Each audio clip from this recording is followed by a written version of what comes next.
Good morning all friends. Hindi व्याकरण के लिए प्रोफेसर C.R. रेवा द्वारा निर्मित रेवा राजस्थानी चैनल में आप सभी का स्वागत है। मेरा वीडियो आपको अच्छा लगे तो लाइक, सब्सक्राइब और अपने दोस्तों के पास शेयर जरूर करें। हिंदी व्याकरण में आज का हमारा बिंदु है कारक। कारक के परिभाषा और चार भेद, उनके उदाहरण मैंने पार्ट फर्स्ट में पढ़ा दिया था। आज पार्ट सेकंड में देखिए कारक पार्ट सेकंड। अब पांचवा भेद देखिए कारक का अपादान। पांचवा भेद होता है अपादान कारक। अपादान कारक जो होता है उसका विभक्ति चिन्ह होता है से, लेकिन से विभक्ति चिन्ह करण कारक का भी होता है।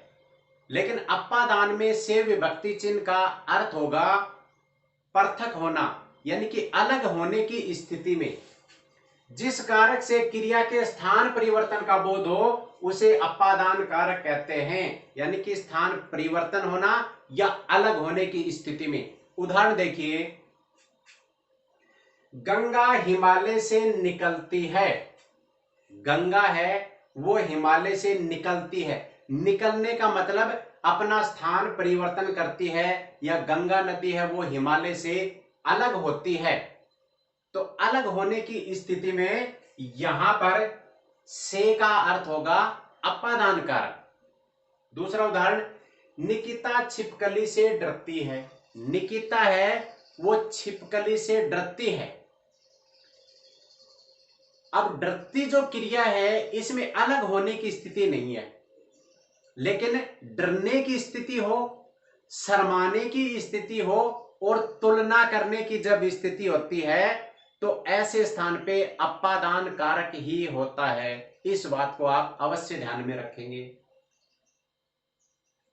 छठा भेद देखिए इसका संबंध कारक। इसके विभक्ति चिन्ह होते हैं का, की, के, नानी, ने, रारी, रे। परिभाषा देखिए, संज्ञा या सर्वनाम का अन्य संज्ञा या सर्वनाम से संबंध बताने वाले कारक संबंध कारक कहते हैं। किसी वाक्य में संज्ञा या सर्वनाम होते हैं, एक संज्ञा या सर्वनाम का दूसरे संज्ञा या सर्वनाम से क्या संबंध है, इसको प्रकट करने वाले कारक संबंध कारक कहलाते हैं। उदाहरण देखिए, यह मेरा घर है, यानी कि मेरा में जो शब्द है मेरा, यानी कि रा री रे, तो मेरा यानी कि घर के से संबंध क्या है कि घर मेरा है। वह गाय रवीश की है, यानी कि वह गाय है वो रवीश की है। गाय का और रवीश का संबंध क्या है कि गाय का मालिक रवीश है, तो की विभक्ति चिन्ह है। मैंने आपको पढ़ाया था, तो मैंने ने विभक्ति चिन्ह है, ये संबंध यानी कि आपसे और मेरा संबंध बता रहा है। अगली परिभाषा देखें, सातवां अधिकरण कारक। अधिकरण कारक के विभक्ति चिन्ह होते हैं में और पर। जिससे क्रिया के आधार का बोध हो उसे अधिकरण कारक कहते हैं कि क्रिया कहां पर हो रही है, तो उसका जो आधार है उसका बोध कराने वाले अधिकरण कारक कहलाते हैं, और इनका विभक्ति चिन्ह है में और पर। उदाहरण देखिए, मोर छत पर नाच रहा है। मोर है वो छत के ऊपर नाच रहा है, तो पर जो विभक्ति है ये अधिकरण कारक को सुनिश्चित करती है। भारत गांव में बसता है, यानी कि भारत के लोग गांव में बसते हैं, तो में का संबंध किससे है अधिकरण कारक से, तो इसमें अधिकरण कारक है। अगला देखें, संबोधन के विभक्ति चिन्ह होते हैं हे और अरे। एक बात ध्यान में रखने की है संबोधन कारक के बारे में विशेष, जितने भी कारक चिन्ह हैं वो वाक्य के बीच में आते हैं, लेकिन संबोधन जो कारक है इसके विभक्ति चिन्ह अधिकतर वाक्य के शुरुआत में आते हैं, यानी कि वाक्य में पहले ही आते हैं। परिभाषा देखें, जिससे संज्ञा के पुकारने का बोध हो उसे संबोधन कारक कहते हैं।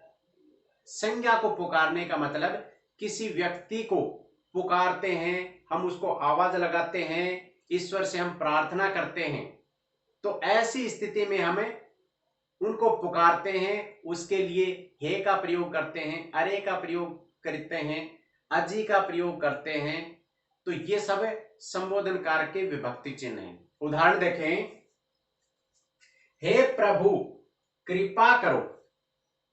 एक बात और है कि इसका जो विभक्ति चिन्ह का वाक्य में प्रयोग होता है, ये संबोधन कारक के विभक्ति चिन्ह तो ये है, और ये इसका चिन्ह है व्याकरण में। हे प्रभु कृपा करो, दूसरा है अजी, फिर संबोधन चिन्ह, यानी कि संबोधन कारक में संबोधन चिन्ह का अवश्य प्रयोग होता है। यानी कि पत्नी है, वो अपने पति से कह रही है, क्या कह रही है, अजी सुनो, घर से बाहर नहीं निकलना है। पत्नी अपने पति से कह रही है कि घर से बाहर नहीं निकलना है, क्यों कि लॉकडाउन चल रहा है। और मैं आपसे भी कह रहा हूं, घर में रहकर पढ़ें, सुरक्षित रहें, जो बात समझ में नहीं आए कमेंट करके पूछें। कारक में आज इतना ही।